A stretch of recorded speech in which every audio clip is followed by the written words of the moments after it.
What if one quiet morning during breakfast, your whole life shattered? What if love turned into betrayal right before your eyes? I know you're curious, because who wouldn't be? Stay with me, my friend.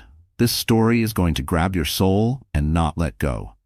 The night was still clinging to Manhattan's skyline when Ambrose Blackwell, a man whose very name commanded respect in the cutthroat world of real estate, slipped quietly into his penthouse. The city glittered beneath him, 1,000 lights echoing the glamour of the life he had built. But inside his home, the air was heavy, waiting, still, and colder than he realized. His tuxedo jacket reeked faintly of perfume that wasn't his wife's, and the faint lipstick smudge on his collar told a story he believed he had hidden well.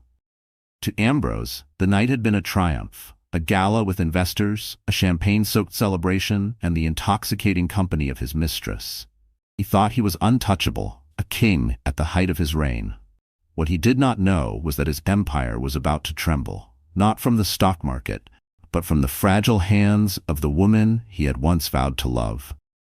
In the kitchen, the glow of the morning sun broke through floor-to-ceiling windows, illuminating Jacqueline Blackwell's trembling fingers as they rested on a stack of papers.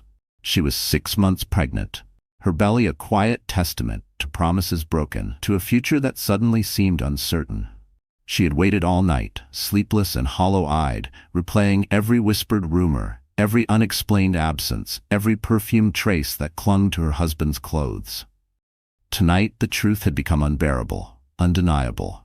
She had heard it from friends, she had seen it in his dismissive eyes, but last night, when Ambrose didn't return, when the city swallowed him whole, Jacqueline finally accepted it. She was no longer the wife of his heart, only the keeper of his image. Her pulse thundered as she set the papers down at his usual breakfast seat. Not a love note, not a gentle plea, but divorce papers. Pages that carried the weight of her broken trust, her unborn child, her dignity. She wasn't the naive girl from upstate New York anymore, the one who had believed in fairy tales. She was a woman scorned, and though her body was tired, her spirit was ablaze with a single, unwavering decision. She would not be silent, she would not be humiliated, she would not raise her child in the shadow of betrayal. The penthouse clock ticked louder than usual, each second pulling her closer to the inevitable confrontation. She thought of the girl she used to be, the girl who had met Ambrose at a glittering gala during college, dazzled by his confidence and promise. That girl had believed ambition was romantic. That girl had followed him into boardrooms, into late-night strategy sessions, into dreams so big they swallowed their nights whole. That girl had sacrificed herself to support him, to be the calm anchor in his storm of ambition. And yet, where had it brought her? To this very morning, pregnant and abandoned, preparing to hand her husband the papers that would rip their world apart. Ambrose, careless in his arrogance, hummed to himself as he loosened his tie, striding toward the kitchen without noticing the stillness that hung in the air. To him, it was just another morning after another conquest. He expected Jacqueline to greet him softly, to set breakfast in front of him, to pretend nothing was wrong, just as she always had. He did not see the steel in her eyes, the quiet fire that had been building inside her heart, waiting for this exact moment. When he entered the kitchen, he froze. The sight was so ordinary it startled him. Jacqueline sitting at the table, her face pale but composed, the divorce papers neatly placed before her. For the first time in years, Ambrose felt the earth shift beneath him. She wasn't weeping, she wasn't shouting, she wasn't begging, she was silent, steady, and stronger than he remembered. The air between them was sharp enough to cut.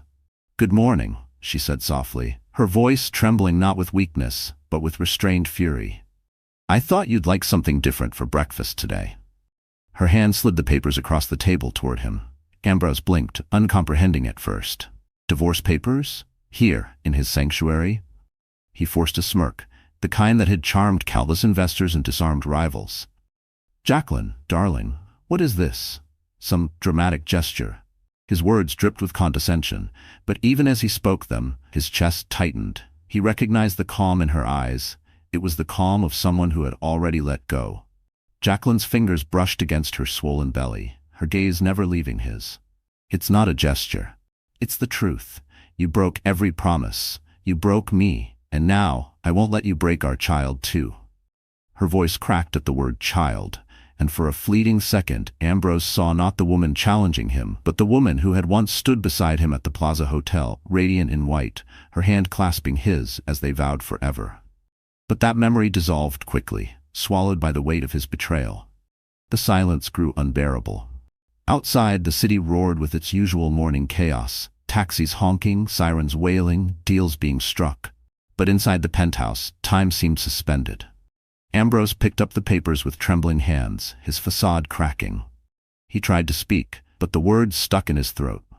For the first time in his carefully orchestrated life, he didn't know what to say. Didn't know how to control the narrative. Jacqueline rose slowly, steadying herself against the table. She wasn't going to argue. She wasn't going to beg. She was simply going to leave him with the truth. Her lips trembled as she whispered, "You wanted a mistress? Fine. You can have her, but you'll never have me again." And with that, she turned toward the hallway, her bare feet soft against the marble floors. Ambrose's voice finally broke through, raw and panicked. "Jacqueline, wait." But she didn't stop. She didn't look back. Because she knew something he hadn't yet realized. The moment she handed him those papers, the real story had only just begun. And as the door closed behind her, Ambrose Blackwell understood for the first time that his greatest battle wasn't in boardrooms or billion-dollar deals. It was in the kitchen that morning, with the wife he had just lost forever. Glenn Mitchell Blackwell had never been the type of woman people expected to end up in the pages of glossy magazines or the gossip columns of Manhattan society. She wasn't born into wealth. She wasn't raised with silver spoons or weekends in Paris. She came from a quiet town in upstate New York, where life was measured by community fundraisers, church picnics, and the steady rhythm of small-town traditions. Her father had worked long hours at a local hardware store, his hands permanently rough from years of labor. Her mother was a schoolteacher, patient and devoted, teaching more than just math or reading, teaching values, honesty, sacrifice, and compassion. From a young age, Jacqueline stood out, not because of money or status, but because of her ambition.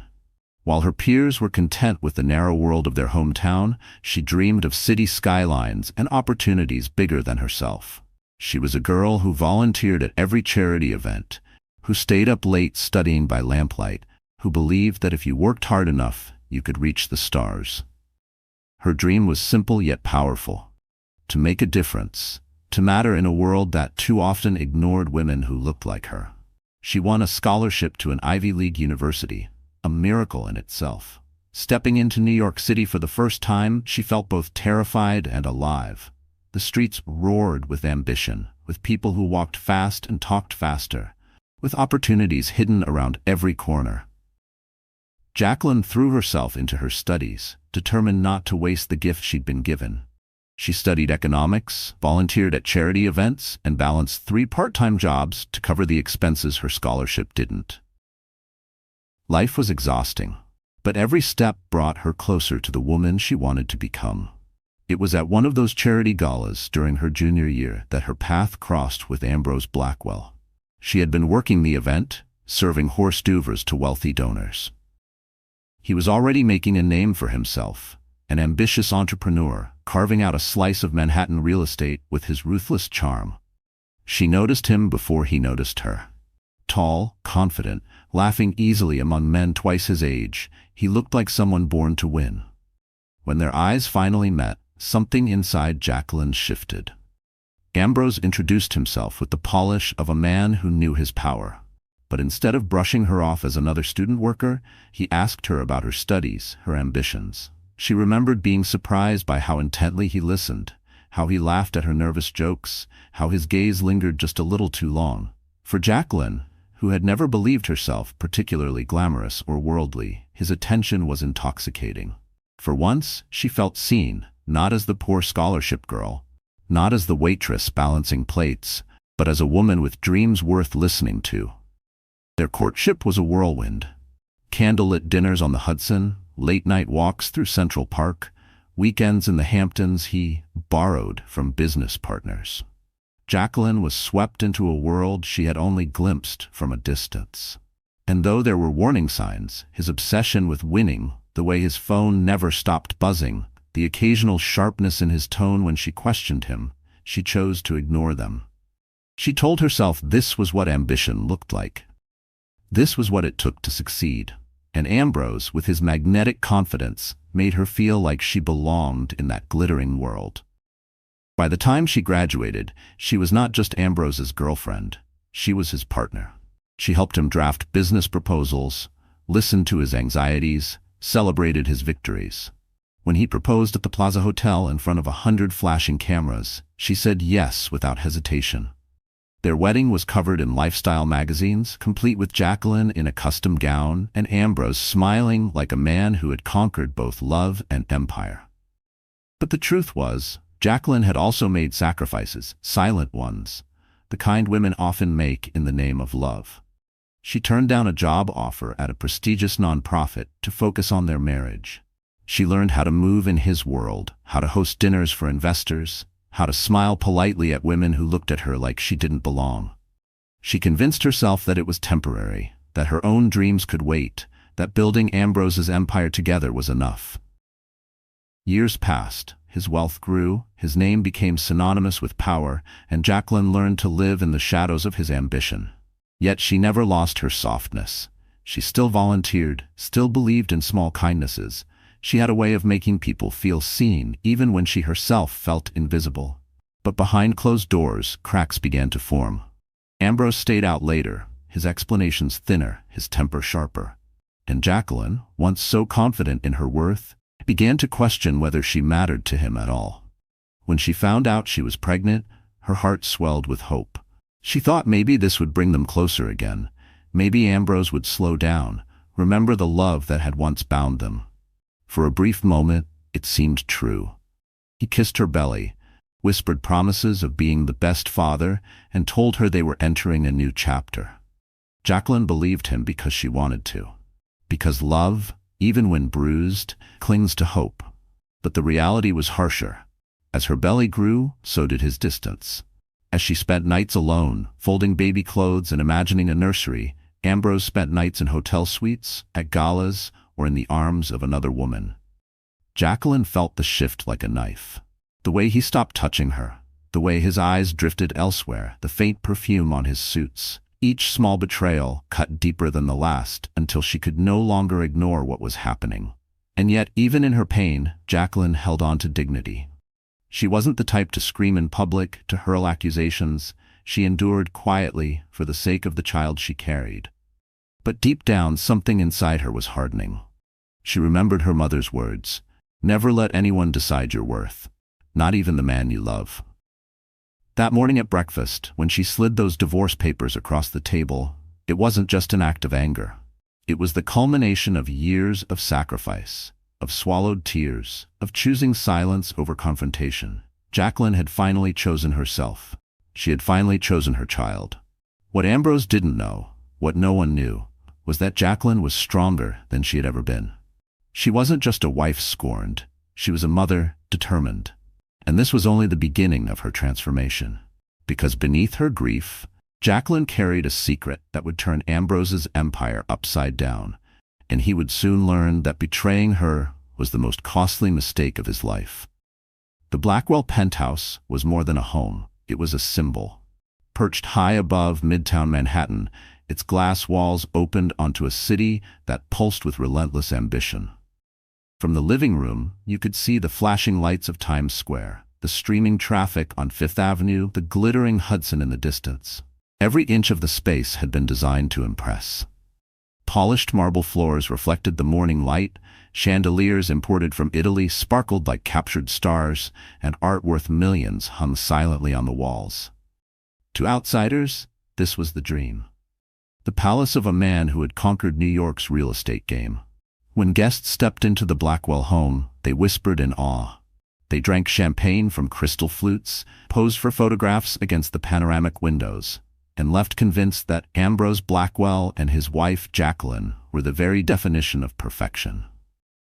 But perfection was a mask, and Jacqueline knew it better than anyone. For her, the penthouse was a gilded cage. She remembered the first time she moved in after their wedding. She had been dazzled, just like everyone else.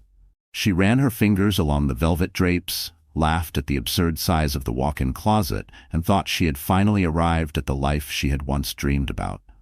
But as years passed, the sparkle dulled. The silence of the massive rooms became suffocating. The grand dining table, meant for 16, was almost always set for 2, and more often than not, she ate alone. Jacqueline would sit by the window at night, her hand resting on her growing belly, looking down at the city below. The world outside was alive, filled with people chasing dreams, laughing, living. Yet inside, in her marble palace, she felt like a ghost. Every sound, the click of her heels on the polished floors, the hum of the central air, the faint ticking of the Cartier clock on the mantel, reminded her how empty the space truly was. The penthouse had different layers, each reflecting Ambrose's hunger for power. The lower level was designed for entertaining, a wine cellar stocked with rare vintages, a library filled with first editions, and a private theater where he hosted screenings for investors. The upper level was more private, their bedroom, a spa-like bathroom with a tub carved from a single block of Italian stone, and a nursery in progress, decorated with soft creams and pale blues. Jacqueline had chosen the wallpaper herself, a pattern of tiny stars and moons she hoped would soothe their baby at night. But Ambrose had barely set foot in the room. Instead, his kingdom was the office, a fortress of glass and steel that dominated one corner of the penthouse. Floor-to-ceiling bookshelves displayed awards and framed magazine covers bearing his face. A massive desk, cluttered with contracts and deal memos, faced the window so he could survey the empire he had built. Jacqueline often avoided that room. It wasn't just an office, it was a shrine to his ego, a constant reminder of the man she had married and the man he had become. What haunted Jacqueline most was how this setting reflected her own erasure.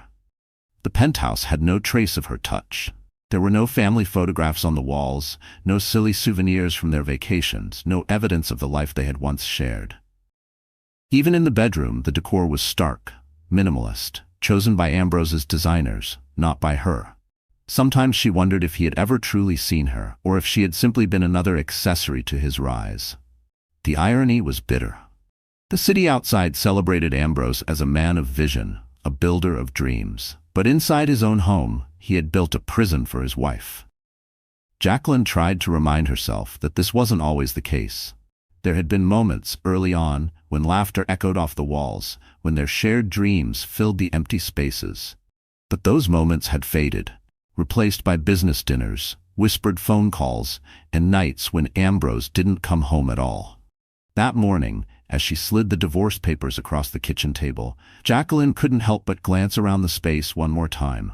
The marble counters, the gleaming appliances, the vase of fresh lilies Ambrose had ordered through his assistant, not for her, but for appearances. Everything looked perfect. Too perfect. A stranger walking in might think they were the happiest couple in Manhattan. But Jacqueline knew the truth. Her mind drifted to the gala Ambrose had attended the night before. She could picture it clearly. Crystal chandeliers, gold-trimmed tables, men in tuxedos and women in gowns glittering with diamonds. That was his true setting. Not home with her, but out there, where ambition and temptation blurred into one. She imagined him smiling for cameras, whispering in the ear of the woman on his arm, his mistress, while the world applauded his success. The contrast was almost unbearable. And yet, Jacqueline realized, the setting that had once made her feel small could now become her weapon. She understood something Ambrose had forgotten. Appearances could be destroyed as quickly as they were built. He had built his empire on perception, on the illusion of being invincible, untouchable, adored. But illusions were fragile. All it took was one crack in the glass, one truth exposed, and the entire structure could shatter. She took a deep breath, her eyes scanning the skyline through the window. This city had a way of crushing people, but it also had a way of lifting them higher than they ever thought possible. Jacqueline was no longer content to be crushed. She wasn't leaving this penthouse empty-handed, nor was she leaving it defeated. She would find her strength here, in the very place that had once silenced her. Because this setting, this luxurious, cold, glittering cage, wasn't just the backdrop of her humiliation. It was about to become the stage of her rebirth. And as Ambrose stood frozen at the table, staring at the divorce papers, he had no idea that the walls of the very penthouse he adored were about to bear witness to the unraveling of his empire. Ambrose Blackwell was the kind of man people either envied or feared. To the world, he was the definition of a self-made tycoon, born with nothing, rising through grit, charm, and relentless hunger. He had built a real estate empire worth billions before turning 40, his name whispered with reverence in boardrooms from Wall Street to Hong Kong. To investors, he was magnetic. To journalists, he was a story that sold. To mistresses, he was temptation wrapped in power. But to Jacqueline, Ambrose was something else entirely, an illusion. The man she had once adored, who had wooed her with candlelight dinners and whispered dreams, was no longer there. In his place stood a man intoxicated by success, convinced he was untouchable, careless with the very foundation that had allowed him to climb so high. He had begun to treat life like one of his business deals, calculate risk, maximize gain, discard what no longer served him. Unfortunately, Jacqueline and their unborn child had become just another liability in his eyes. Ambrose loved the spotlight. He thrived on the attention of women who saw him not as a husband or father, but as a golden ticket. Among them, one figure stood out, Cassandra Ward. Cassandra was everything Jacqueline was not, at least in the shallow terms Ambrose valued. She was 27, with raven hair, a body sculpted by personal trainers, and a sharp tongue that made her seem daring in a crowd. She worked in luxury PR, orchestrating glamorous galas and product launches, which made her presence in Ambrose's orbit seem convenient. But convenience had nothing to do with it. Cassandra knew how to flatter him, how to stroke his ego until he felt invincible. And Ambrose, blinded by vanity, mistook her manipulation for admiration. To society, Cassandra was just another pretty face attached to a powerful man. But behind closed doors, she wielded influence. She whispered into Ambrose's ear that he deserved better than a wife who stayed home in maternity clothes. She laughed at his jokes, told him he was the smartest man she'd ever met, and reminded him at every opportunity that he was still young, still desirable, still unstoppable. She was poison disguised as champagne, bubbly, intoxicating, and lethal in the long run. Jacqueline had heard her name long before she saw her. Rumors in society circles traveled fast. Ambrose Blackwell's new protégé, they called her, though everyone knew what that really meant. At galas, people whispered, exchanged knowing glances when Ambrose and Cassandra disappeared at the same time. Jacqueline, humiliated but determined to preserve her dignity, ignored the whispers as long as she could. But last night, when Ambrose stayed out until dawn, the truth became impossible to ignore. Ambrose himself didn't even try to hide it anymore. That was the cruelest part. He strutted through the penthouse like nothing was wrong, his cologne tinged with the scent of another woman's perfume. He told himself Jacqueline would never leave him, that she needed him, depended on him, couldn't survive without him. That arrogance was his downfall. The contrast between them was stark. Jacqueline, swollen with the child they had created, waiting alone in a cavernous penthouse, while Ambrose lounged in VIP booths with Cassandra, her laughter ringing in his ear. To Ambrose, Jacqueline had become invisible, her sacrifices irrelevant, her love forgotten. He convinced himself that as long as he provided financially, he owed her nothing else. Cassandra, on the other hand, played her part perfectly. She paraded herself at his side in sequined gowns, photographed at charity events, whispering promises of a glamorous future that Jacqueline could never compete with. She was bold where Jacqueline was gentle, reckless where Jacqueline was careful, shallow where Jacqueline was profound. And Ambrose, addicted to novelty, mistook her recklessness for passion. But Cassandra wasn't in love. She was strategic. She knew Ambrose's weaknesses, his ego, his need for validation, his fear of growing old and irrelevant. She fed those weaknesses daily, ensuring he stayed hooked. For her, Ambrose was a stepping stone, not a soulmate. A man with connections, wealth, and power, an opportunity wrapped in expensive suits. She never planned to grow old with him. She planned to use him until his shine dulled and then move on to the next glittering prize. Ambrose couldn't see it. He believed he was in control, that he was the hunter. But in truth, he was prey, chasing the illusion of youth, blind to the wife at home, whose quiet strength outshone any mistress's charm. In private, Ambrose began to speak of Jacqueline with contempt. "She's so dull now," he confided to a colleague one night. "All she talks about is the baby, the nursery, the doctor visits. I need excitement. I need to feel alive." His colleague nodded politely, though even he knew Ambrose was playing with fire. Cassandra smiled when she heard such words. Every insult toward Jacqueline cemented her influence. "You deserve someone who matches your energy," she purred. "Someone who understands your lifestyle." And Ambrose, blinded by vanity, believed her. Yet, even as he sank deeper into Cassandra's trap, the foundation beneath him began to crack. What Ambrose didn't realize was that Jacqueline was no longer the silent, passive woman he imagined her to be. With every insult, every absence, every night she spent alone, her resolve hardened. While he was out flaunting his mistress, Jacqueline was preparing her own quiet revenge. The antagonists of this story, Ambrose and Cassandra, believed they were writing the script. They believed Jacqueline was a background character, destined to fade. But what they failed to understand was that the true power often lies in silence. And when silence finally breaks, it does so with the force of an earthquake. Ambrose returned home that morning smug, convinced that the world was still in his palm. Cassandra had kissed him goodbye, promising another secret rendezvous, another night of reckless pleasure. He thought nothing could shake him. But when he walked into the kitchen and saw Jacqueline waiting with divorce papers, his confidence faltered for the first time in years. For the first time, Ambrose realized he wasn't the only player in the game, and he had no idea that the woman he underestimated most was about to become the very storm that would bring his empire crashing down. The morning Jacqueline handed Ambrose the divorce papers was only the beginning. Betrayal in private was painful, but betrayal in public was devastating. And for Jacqueline, the moment came faster than she expected. 2 weeks after that fateful breakfast, the Blackwells were scheduled to appear at one of Manhattan's most glamorous events, the Metropolitan Charity Gala. It was an annual tradition, the crown jewel of the city's social calendar, where CEOs, politicians, and celebrities mingled under chandeliers the size of carriages. The Blackwells had been on the guest list for years, always arriving arm in arm, the picture of elegance and power. Jacqueline dreaded it now, but appearances still mattered, and Ambrose insisted they go. He framed it as obligation. "Investors will be there," he told her, adjusting his cufflinks in front of the mirror. "We need to show unity." His voice carried the arrogance of a man who still believed he controlled the narrative. Jacqueline, still reeling from his betrayal but unwilling to give him the satisfaction of retreat, agreed. She would go, not as his accessory, but as his equal.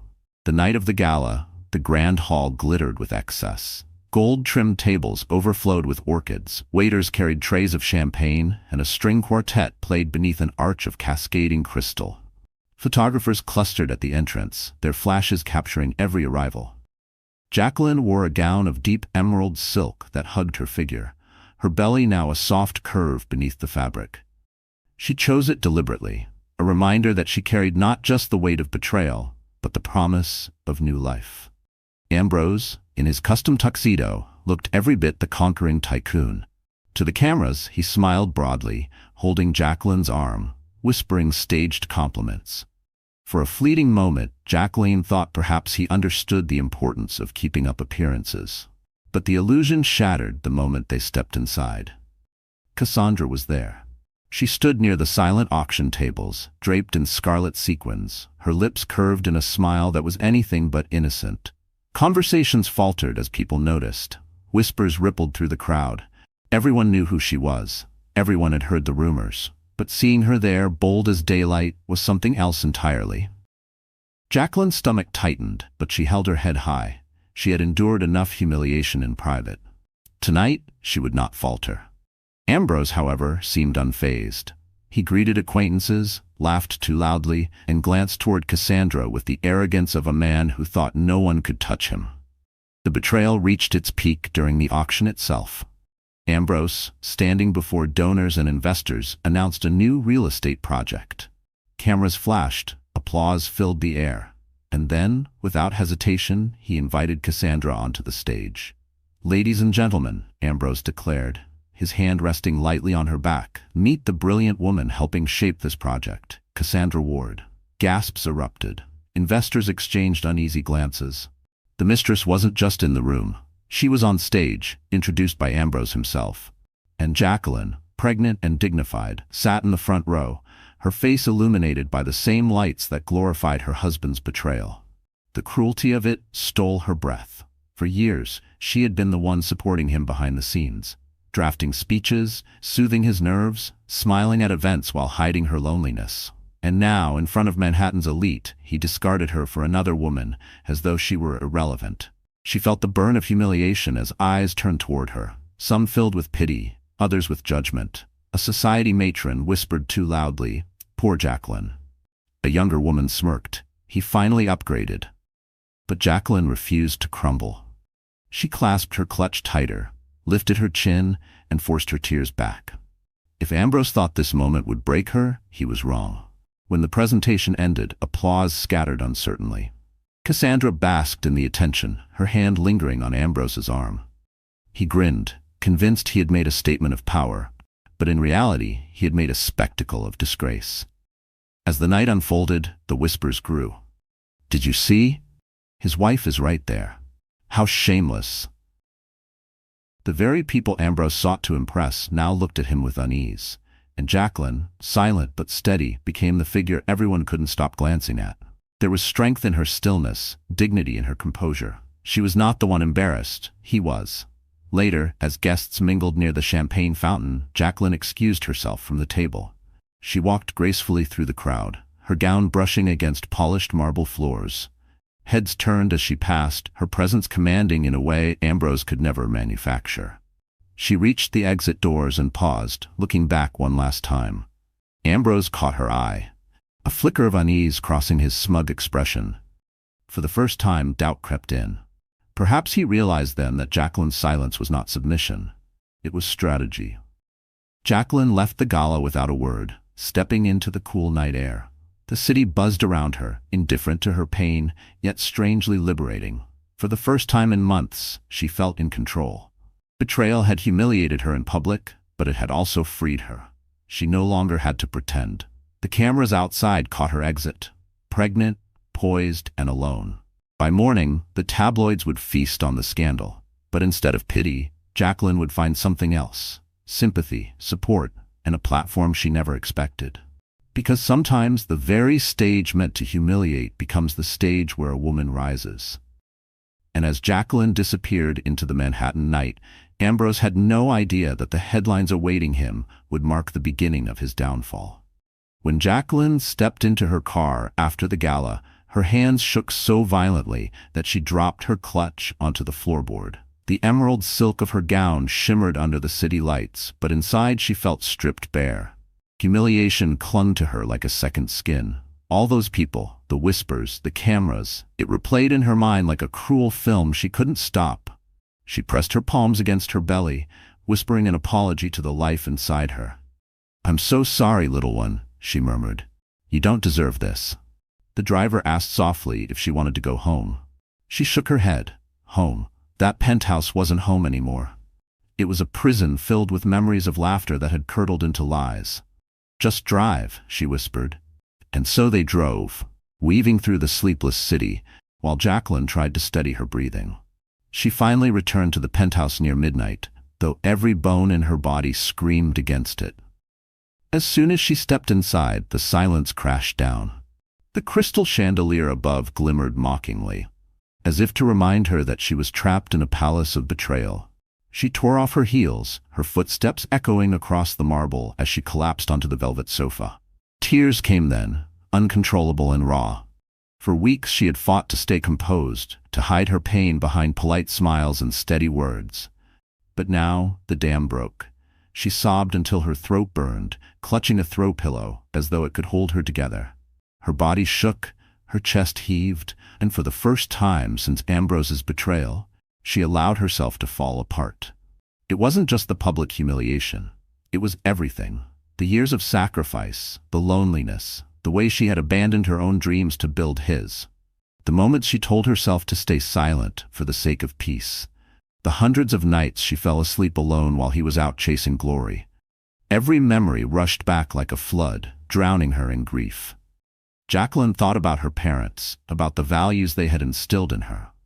They had raised her to be strong, to endure, to hold her head high. But in this moment she felt like she had failed them, and failed herself. She thought about the girl she used to be, the one who dreamed of making a difference in the world. Where had that girl gone? Somewhere along the way, she had buried her under layers of compromise and sacrifice, until only Ambrose's shadow remained. Her phone buzzed on the coffee table. Dozens of notifications from news outlets and gossip blogs. Headlines screamed across the screen, "Blackwell wife humiliated at gala. Mistress takes center stage. Pregnant wife watches in silence." The end of the Blackwell fairy tale? Jacqueline turned the phone face down, unable to bear another word. Her chest ached, her pulse pounded, and despair clawed at her throat. She was exhausted, more than she had ever been in her life. For a terrifying moment, she wondered if she had the strength to go on. She dragged herself to the nursery, a place that had once filled her with hope. The wallpaper of tiny stars and moons shimmered faintly in the dark. She sank into the rocking chair, resting her hands on her belly. The baby kicked gently, as if reminding her she wasn't alone. The sensation brought fresh tears to her eyes. "I don't know how to do this," she whispered into the silence. "I don't know if I'm strong enough." Her thoughts spiraled. What if Ambrose took everything? What if she ended up penniless, raising a child on her own in a city that chewed up the weak? What if the world only ever saw her as the woman who was left, the wife who wasn't enough? Fear gripped her like a vice. She had always been resilient, but betrayal had cracked her in ways she didn't know how to repair. The following days blurred together. She barely ate. She wandered the penthouse in silence, haunted by memories of a love that no longer existed. Every corner reminded her of Ambrose, his laughter in the office, his cologne lingering in the bedroom, the way he used to hold her hand at the balcony railing. Even the sound of the city below seemed cruel, a reminder that life went on while hers had crumbled. Friends called. She ignored them. Her mother's best friend left a voicemail, pleading for her to visit, but Jacqueline couldn't bear the thought of facing anyone. She felt too exposed, too fragile. It was as if the whole world had witnessed her humiliation and was waiting to see if she would rise or collapse. One evening, she stood at the window, staring at the twinkling skyline. The city had once filled her with awe. Now it mocked her. She pressed her forehead against the glass, her reflection staring back at her, pale, tired, broken. "Who are you?" she whispered. She barely recognized herself anymore. Her breakdown reached its peak the night she discovered Ambrose had given Cassandra one of her necklaces, a sapphire pendant that had been a wedding gift from her parents. She saw the photo online, Cassandra wearing it at another event, smiling smugly beside Ambrose. The betrayal cut deeper than ever. Jacqueline collapsed onto the floor, clutching her belly, her sobs echoing through the empty penthouse. It was in that moment, at her lowest point, that something inside her shifted. She realized she couldn't keep living like this. She couldn't keep drowning while Ambrose thrived. She had someone depending on her now, someone who deserved better than a broken mother. Her baby needed her to rise. Jacqueline wiped her tears, though her hands still trembled. She wasn't ready yet. She still felt shattered. But somewhere, deep in the rubble of her heart, a spark glowed faintly. A spark that whispered of survival, of strength, of transformation. And as she sat there in the dark, clutching her belly, Jacqueline had no idea that an unexpected ally was about to step into her life and ignite that spark into a fire. The morning after Jacqueline's collapse on the nursery floor, she awoke with swollen eyes and an aching body. For the first time in weeks, however, there was something new in her chest, a flicker of resolve. She sat up slowly, one hand on her belly, and whispered, "I will not let him destroy me. I will not let our child inherit this pain." Her phone buzzed again. Normally she ignored it, but this time she answered. The voice on the other end startled her. It was Daniel Whitaker, an old acquaintance from her university days. Daniel had once been a shy, studious boy who admired her from afar, but life had changed him. Now he was one of New York's most respected attorneys, known for his unshakable integrity and courtroom brilliance. "Jacqueline," he said gently, "I saw the news. I won't pretend to know all the details, but if you need someone in your corner, someone you can trust, I'm here." Her throat tightened. For weeks, she had felt utterly alone. Now, for the first time, someone was offering support without judgment. "Daniel," she whispered, "I don't even know where to begin." "Begin with the truth," he replied. "Everything Ambrose has done, everything you've endured. Don't hold back. I'll handle the rest." Jacqueline hesitated. Years of silence and self-preservation made her cautious. But something in Daniel's tone, steady, kind, certain, broke down her walls. She told him everything. The loneliness, the mistress, the humiliation at the gala, the necklace stolen from her past. By the time she finished, her voice shook with exhaustion, but Daniel's response was firm. "Jacqueline, you're stronger than you think. And Ambrose may have power, but he's not untouchable. You have more leverage than you realize." She frowned. "What do you mean?"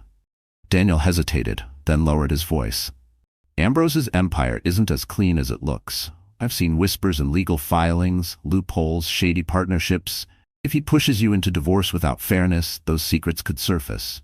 You're not powerless, Jacqueline. You're dangerous to him." Her heart pounded. For so long she had felt like the weaker one, the discarded wife. Now, for the first time, she saw the possibility of standing on equal ground. Over the next week, Daniel became her anchor.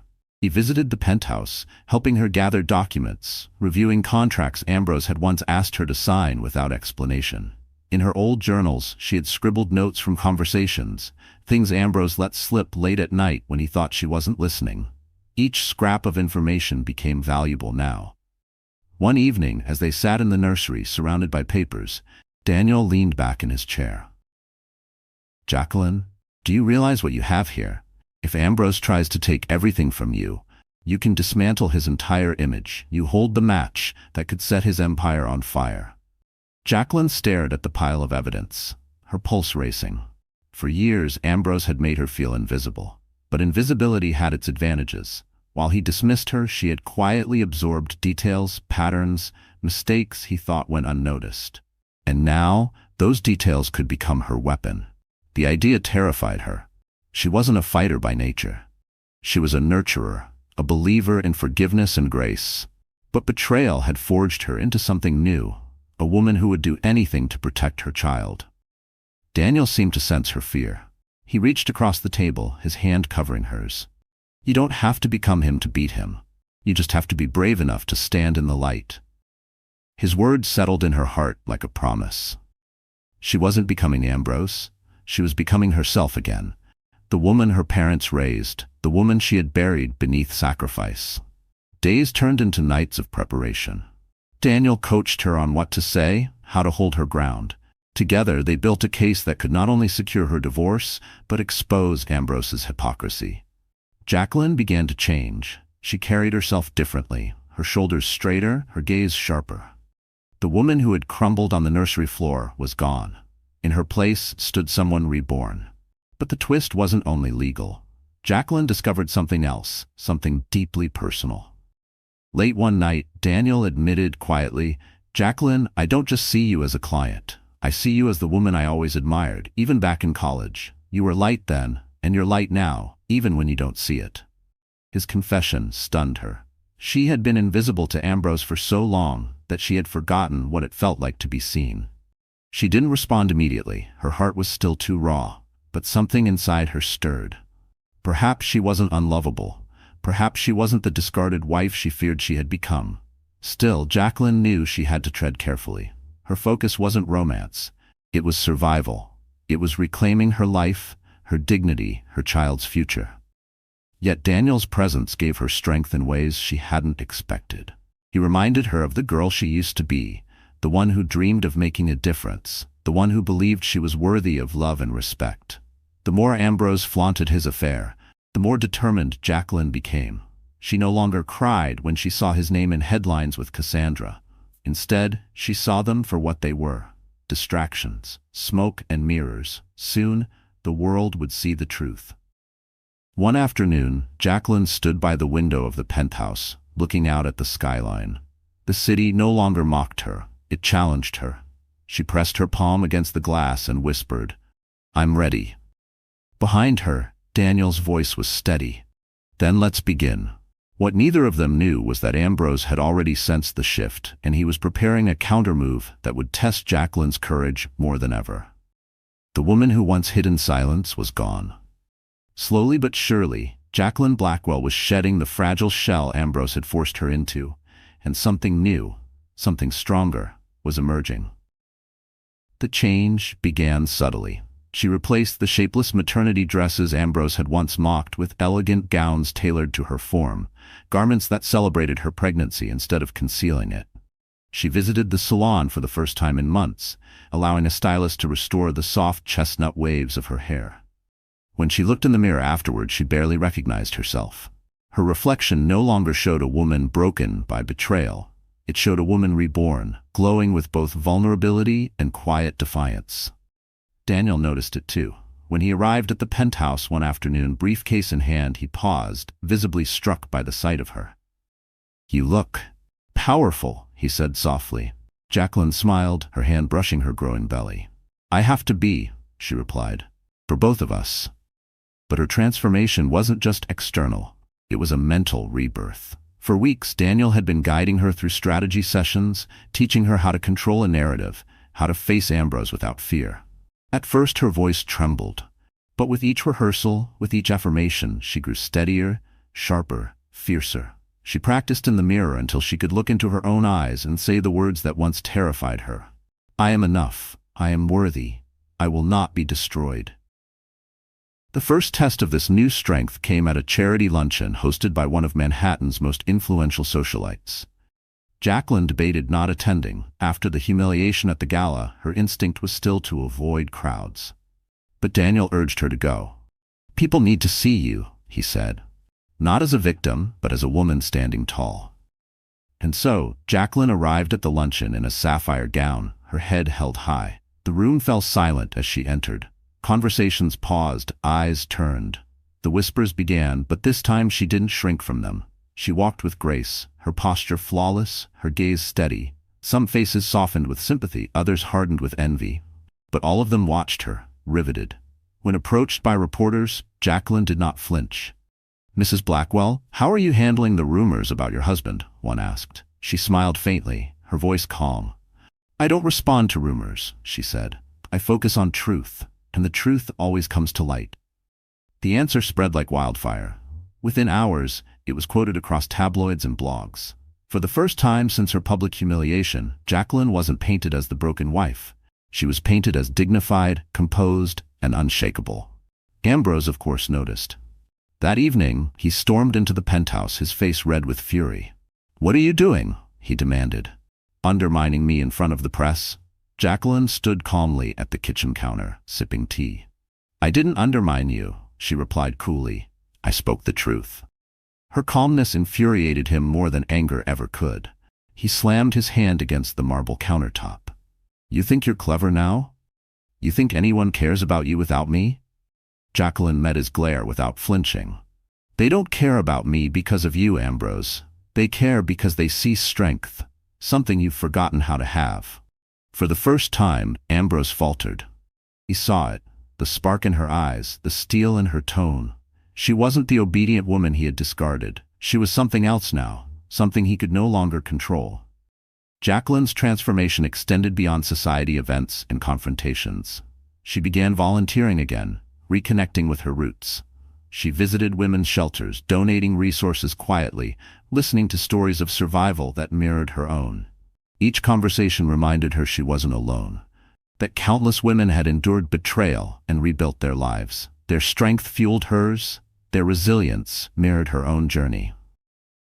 The press took notice. Headlines shifted. Jacqueline Blackwell rises from scandal with grace. Betrayed but unbroken, Blackwell wife leads with dignity. A new symbol of strength in New York society. Ambrose seethed. He had spent years crafting his image as the invincible mogul, and now his wife, pregnant, betrayed, and radiant, was stealing the spotlight. Cassandra urged him to tighten control. "You can't let her outshine you," she hissed. "People need to know who the real power is." But Ambrose was beginning to realize power was slipping through his fingers, no matter how tightly he clutched. Meanwhile, Jacqueline's confidence bloomed in unexpected ways. She began speaking with investors Ambrose had neglected, listening to their frustrations, offering empathy where he offered arrogance. Many were shocked at her insight, her ability to recall details from conversations years past. She was no longer the silent wife in the background, she was becoming a player in her own right. Daniel watched with pride. "You don't even realize it, do you?" he said one evening as they reviewed documents. "You're not just surviving, Jacqueline, you're leading." Jacqueline looked at him, her expression thoughtful. "I don't want to lead his world," she admitted. "I want to build mine." That statement marked the turning point. Jacqueline began sketching ideas for her own foundation, one dedicated to women and children navigating betrayal and rebuilding. It wasn't about revenge anymore. It was about transformation. She wanted her pain to become purpose, her scars to become strength for others. But even as she rose, she knew the storm wasn't over. Ambrose wasn't the type of man to accept defeat quietly, and Cassandra, with her hunger for status, wouldn't go down without a fight. The battlefield was shifting, but the war was far from done. Still, for the first time in months, Jacqueline felt the fire of possibility. She wasn't merely reacting to betrayal anymore. She was rewriting the script. The woman who once crumbled in silence was gone. In her place stood a mother, a fighter, a survivor who had discovered her voice. And as Jacqueline prepared to step into her new role, she had no idea that her greatest chance for revenge and her greatest test of strength would come on the very stage Ambrose once used to humiliate her. The night of reckoning came in the same way humiliation had come to Jacqueline. Under the glow of chandeliers, in front of flashing cameras, with all of Manhattan society watching. It was the Blackwell Foundation Gala, an event Ambrose himself had created years earlier to solidify his image as a philanthropist. Ironically, this time, it would become the very stage that undid him. Jacqueline had debated whether she was ready. Could she really face him? Face Cassandra? Face the same crowd that once pitied her? But as she stood before her mirror that evening, smoothing the fabric of her ivory gown, she realized she wasn't walking into battle for herself alone. She was walking in for every woman who had ever been silenced, discarded, or humiliated. For her child. For her future. Daniel met her in the lobby, his expression softening when he saw her. "You're radiant," he said. She gave a small smile, steadying her breath. "Tonight," she whispered, "I stopped being his shadow." The gala pulsed with extravagance. Violins swelled, champagne flowed, diamonds glittered beneath the chandeliers. Ambrose was already there, Cassandra at his side in a gown of blood-red silk. They posed for photographs, smiling as if they owned the night. Ambrose's arrogance was unshaken. He believed the narrative was still his to control. But when Jacqueline entered, the entire room shifted. Conversations faltered, cameras swung toward her, and silence fell like a wave. She glided in, radiant and poised, her hand resting on her belly. Gasps filled the hall. This was no broken wife. This was a woman transformed. Ambrose's smile froze. Cassandra's lips curled in a smirk, but her eyes betrayed unease. Jacqueline didn't acknowledge them. She walked straight past, commanding the attention of the crowd with grace alone. Daniel guided her toward the stage, where she was scheduled to give a speech Ambrose had arrogantly assumed would be routine, ceremonial, but Jacqueline had rewritten it. When she took the podium, the audience leaned forward. Her voice was clear, strong, carrying across the glittering room. "Good evening," she began. "Tonight, we gather for the Blackwell Foundation Gala, a tradition meant to honor compassion, dignity, and truth. But tonight, I will not deliver the speech my husband expected. Tonight, I will speak my truth." A ripple moved through the audience. Ambrose shifted in his seat, his jaw tightening. Cassandra's nails dug into his arm. Jacqueline continued. "Many of you know me as Ambrose Blackwell's wife. For years, that was my role, standing silently at his side, smiling for photographs, hosting dinners, raising our home. But behind the glitter, behind the polished marble walls of our penthouse, there was another story. A story of betrayal, of humiliation, of sacrifice unseen." Gasps echoed. Cameras flashed. Ambrose shot to his feet, hissing, "Jacqueline, enough!" But she raised her hand, her eyes locking on his with a calm that silenced him more effectively than shouting ever could. She turned back to the audience. "I was betrayed not just as a wife, but as a woman who gave up her dreams to build someone else's. Betrayed in private, and finally, betrayed in public.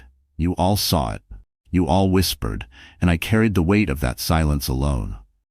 The hall was so quiet, the chandeliers seemed to hum. Jacqueline's voice steadied further. But silence is no longer my choice.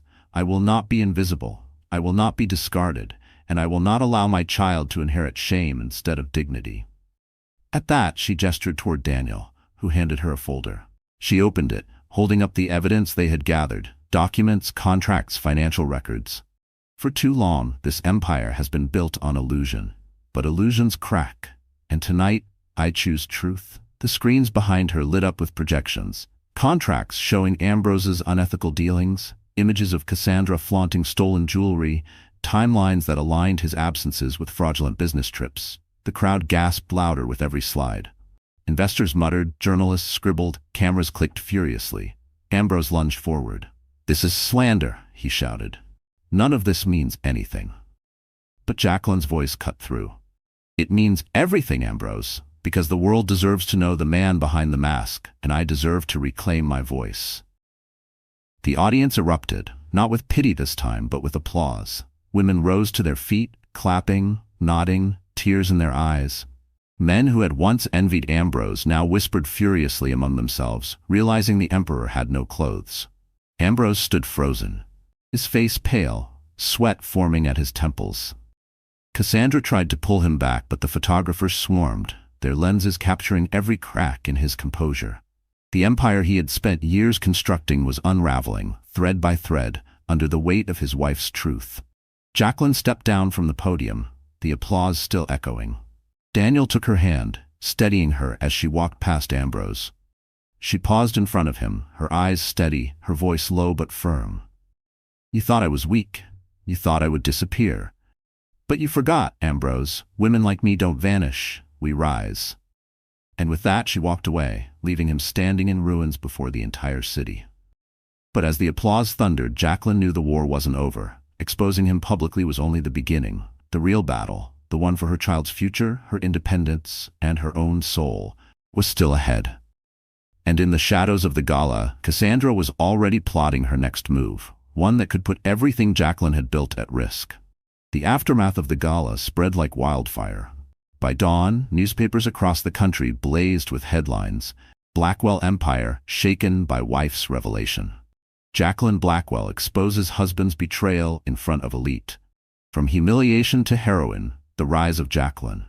For Ambrose, it was the beginning of the end. Investors pulled out within days. Stocks tied to his companies plummeted. Government officials announced investigations into his business practices, spurred by the very evidence Jacqueline had revealed.